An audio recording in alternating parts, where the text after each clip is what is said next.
Hi guys, Sergeant Bones here again, and today I'm going to do a quick review on the Takom T-55AMV in 1/35 scale, kit number 2042, Russian medium tank. Usual descriptions on the top here: it's not a toy, has individual link tracks, 12 types of markings, PE and clear parts, detailed metal tow cable, which is really nice. I'll show you. It looks like a lead steel combination, very flexible.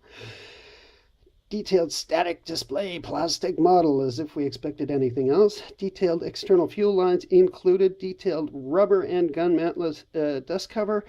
And all hatches can be built in open or closed position. All road wheels can be built in damaged condition, which basically means they have separate road wheel rubber.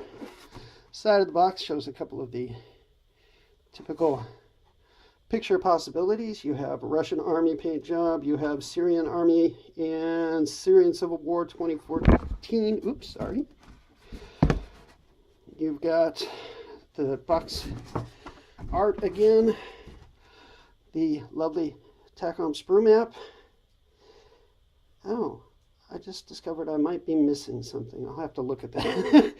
I bought this kit used, and neat thing about it, though, was that Takom very quickly provided replacement parts for the main hull was missing, and the tracks were missing as far as I knew. I may be missing the dust cover, and I found that out afterwards just now.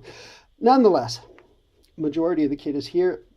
Big thank you on Takom for very inexpensively and very quickly, within 12 days, I had replacement parts for $2 a piece. $2 for the tub, $2 for the bag of tracks, plus postage. You cannot complain about that one bit. So let's look at the plastic real quick. What's in the box? We have, as usual, I've taken everything out of the plastic. We have a very nice hull tub, nicely detailed. I cannot complain about that one bit. To be expected from Takom kits. There is no internal detailing. Just fine with me. I don't need internals on this kit. We have a bag of individual track links, a la Dragon Magic tracks. Beautifully rendered. Not that big, surprisingly, but I don't know how well you can see each one of those links, but they're very nice. I cannot complain about them. I've had them out of the bag, and they look great. And I prefer that to link and length at any rate. We have a decal. Ooh. Let's see if I can get that to focus. Hello. A decal sheet. Well, it's not going to focus very well in here. Anyway, nice decal options. Apparently 9 different schemes, which we will see. A photo etch fret. Whoa, sorry, glare got me. Has all your major required details. A couple of odd little ends here. Your mesh grills. The fender supports. Looks like some other minor bracket works, belts for the tanks, if I'm not mistaken. We'll see in the instructions. Here are the tow cables that they provided, and they look like steel, but they're very heavy, and you'll notice if you bend them, they hold the bend. I love that. You can bend them, you can straighten them out, they straighten out, and they will hold their position after you've laid them on. Looks great. I think they're lead core with steel wrap. It's hard to tell, but they're very nice. I'd like to see something like that more often, either the copper type or those. Here we have the different color schemes. What the heck is this? Let me stand here like this. The different color schemes. The first one is, I'm going to have to sit down to see this my damn self. We have, I can't even read that. Well, okay, I'm going to say something right off the bat. It's just wonderful that the color schemes are here, but that is really, really nasty that the description is actually in very fine white print. You can barely read it. Syrian Arab Army. Syrian Arab Army. Okay, that's fine. You know, you're gonna tell the people what it is. You can at least Syrian Arab Army. Again, 2014 though. Oh, Algerian People's National Army. And it's just absolute super tiny print. They could have done it in black. It would have been a lot easier. Another one from Algeria. Oh, what's this?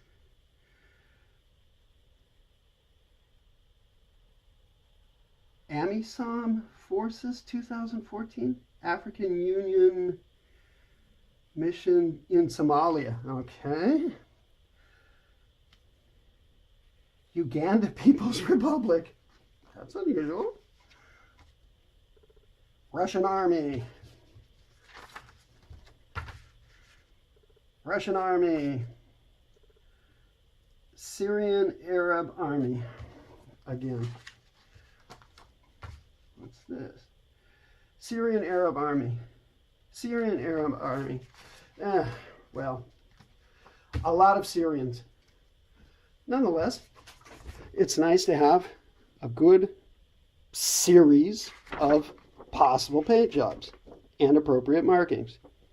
I'm not going to complain. Well, I just did. They could at least print it decently.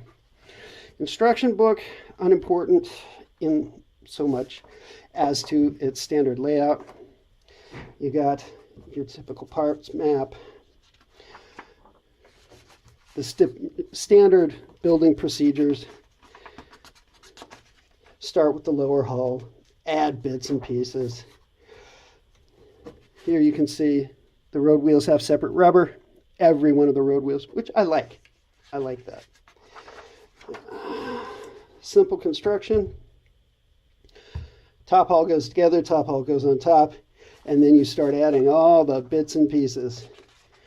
Interesting is that, for me, the fenders are separate. They are not a part of the top hull. If you've ever seen like some of the trumpeter ones, the fenders on the top hull are one piece. You cannot build the tank together and put the tracks on it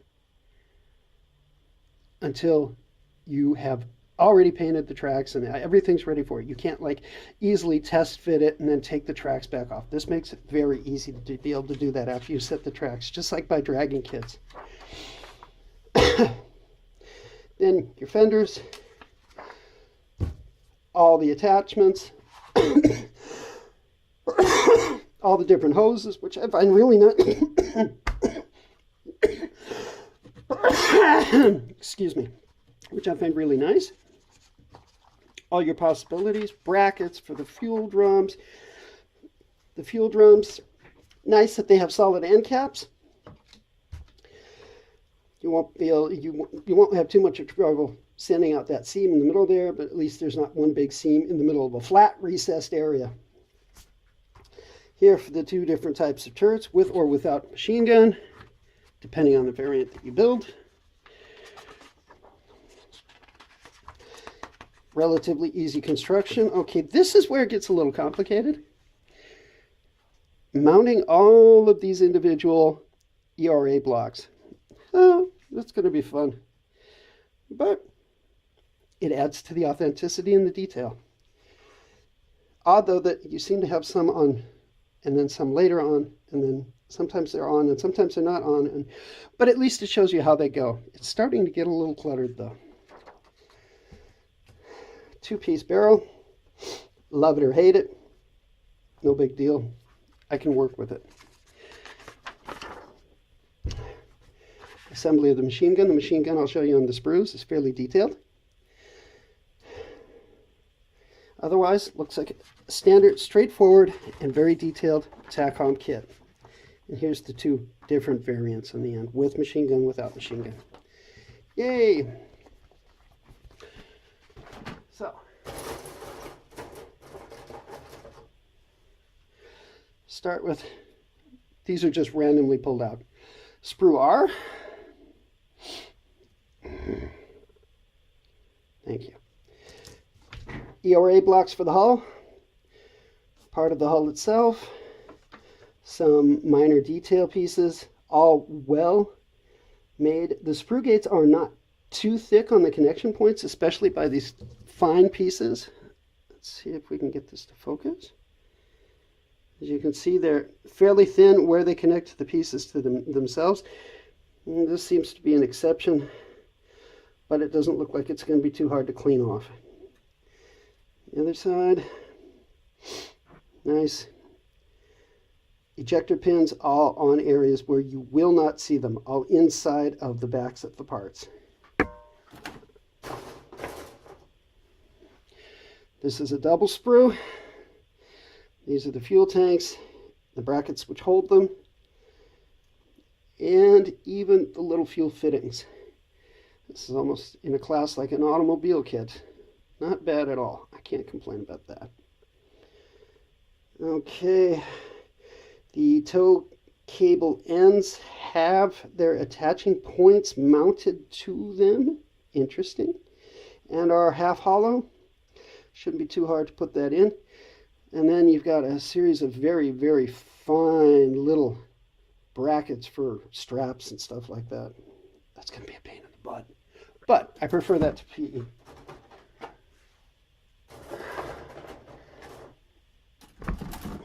Upper hull pieces, fenders. I don't recognize, that looks like part of the rear fenders, I think. Nicely done, nicely molded. Has interesting texture on here.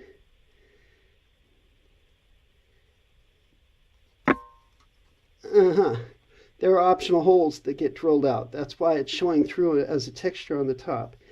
It's not raised though, so it's just, you can just see that. There's this texture for where the holes are. Interesting.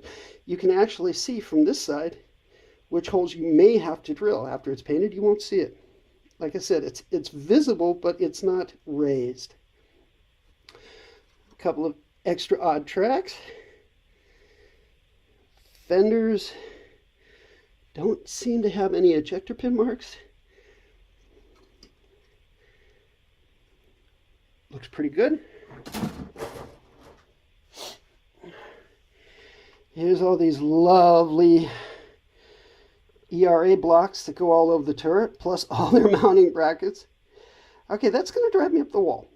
Not as much as photo etch might have, but it looks like it's going to be fun. At least all the connecting points for these thin, small pieces are very fine, in contrast to some of the other things I've seen on Takom kits in the past, where they were huge. They were as big as the piece itself sometimes. Here we have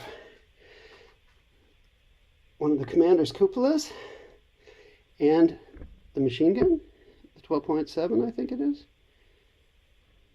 Hello. Focus. Very nicely detailed. You can see right through the breech.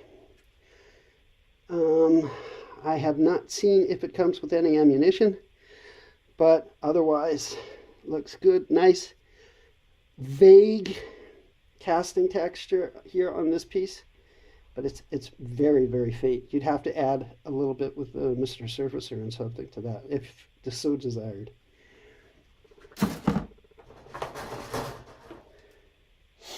Here we have one of the guns. Yeah, two-piece, but straight. Looks good. Probably go together quite well and stand up quite easily. Here's that little storage tube that goes on the side of the turret. Another one of the hatches, hatch rings.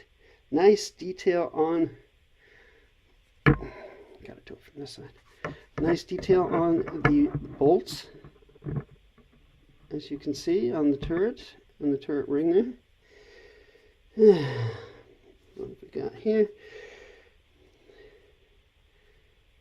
No ejector pin marks on the underside of the turret. Not that you'll see it, but it's nice to know. Some minor detailing inside the commander's hatch. That's also nice. Damn thing's going out of focus. Sorry. Lots of teeny tiny parts. What's on? Right-handed focus. Left-handed doesn't. The rings around the machine gun hole and the sighting holes, really well done. Well detailed.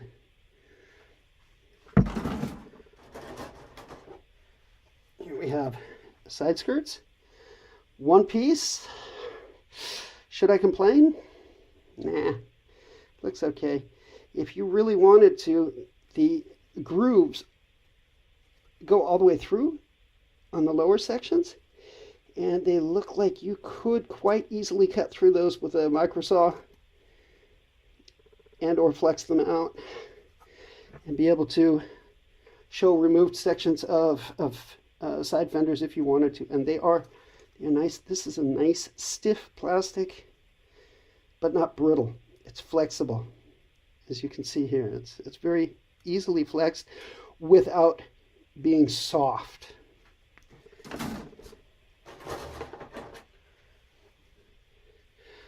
One set of the wheels, or the tires, excuse me, they're the rubber parts. Nice pattern on them. I don't know how well you can see the pattern. I'm sorry, I'm doing this on my phone because I don't have a decent camera or any other way to be able to go hardcore focus on it. Nonetheless, very nicely detailed tires. Looking forward to that.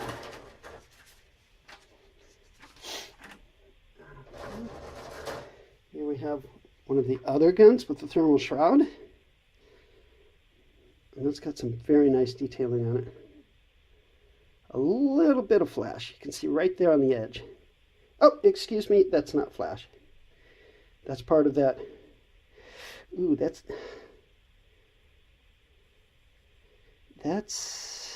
not cool. It's different, but it doesn't overlap.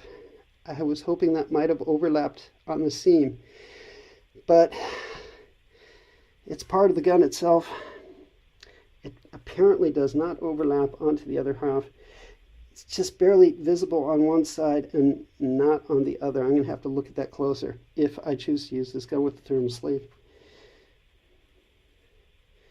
Smoke grenades, my bet. Those look very nice. Another one of the cupola parts. Some cast texture, but very faint. I mean, very faint. I can just barely feel it. Not looking all that great there.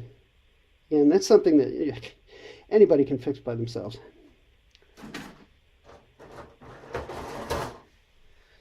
One of the wheel sprues. Those drive sprockets just look lovely. Those are really nice. There's your idler wheels with the internal piece. All your towing hooks. Odds and ends parts of the suspension.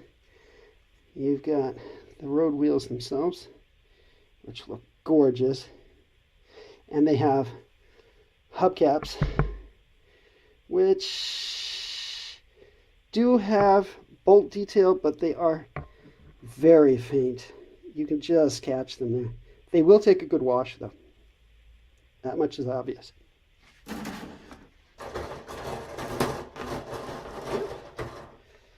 So, the unditching log, which has got some texture to it, but it needs to be roughed up with a saw edge or something because it's just not enough. The fenders themselves, EPMs all over the backside, and I mean shitloads of them. Damn. And if you don't put the side skirts on this vehicle, you will definitely have to fill some of these in because they're right on the edge and they will be visible. The rear plate here, Looks fine, nice detail. That's an area underneath one of the grills. Also looks very nicely detailed. That's the louvered engine cover.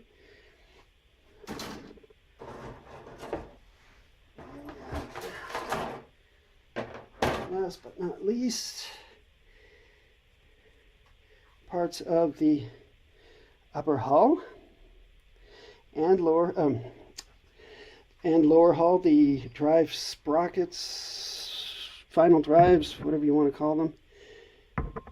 Small cable, which has got very, very, very fine, very tiny attachment points. Those look good. Here's another part of the engine deck with nice louvered areas and very fine detail inside of it. And what have we got here? Looks like driver's hatches, two different types. Look at these grill covers. Those are gorgeous. Perfect.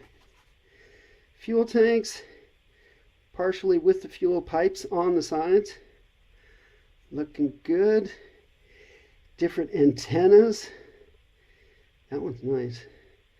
This one, that's some kind of a tool breaker bar or something like that. Track bar, sorry. Looking at the other side, there's another one of those engine covers for fording. Parts of the front final drives. Hello, kitty. Tools here, I noticed just now, they have some holders to them. Looks like those will paint up pretty good and take a wash. Otherwise, I will not complain. So, that's basically it. Any other sprues were either missing because I forgot to get them, or easily available from Takom, thank God, to their customer service area. A big shout out to Kitty from customer service, who very quickly and without any problems solved my missing parts problem. This looks like it's going to be a fun yet somewhat time-intensive build. But I kind of like that. The more detail it has, the more fun I basically have with it. And that's what I want when I build a model kit. So I give this one a big thumbs up. And hope you all enjoy it. And if you're looking for one for a T-55, this is definitely one to look for, because it allows you a lot of options from the kit itself. Obviously, you could make a T-55 without the AMV armor on it, just by omitting the AMV armor. And it's got lots of lovely options, details, photo etch. And for the price, I haven't found one that I like better. I also have a Trumpeter T-55, and I'm not very happy with that kit, in all honesty. It's okay, but it seriously lacks some details. It goes together very quickly, almost like a Tamiya kit. But if you want detail, if you want something that's going to stand out above other people's kits, go with this. Thanks a lot. See you soon.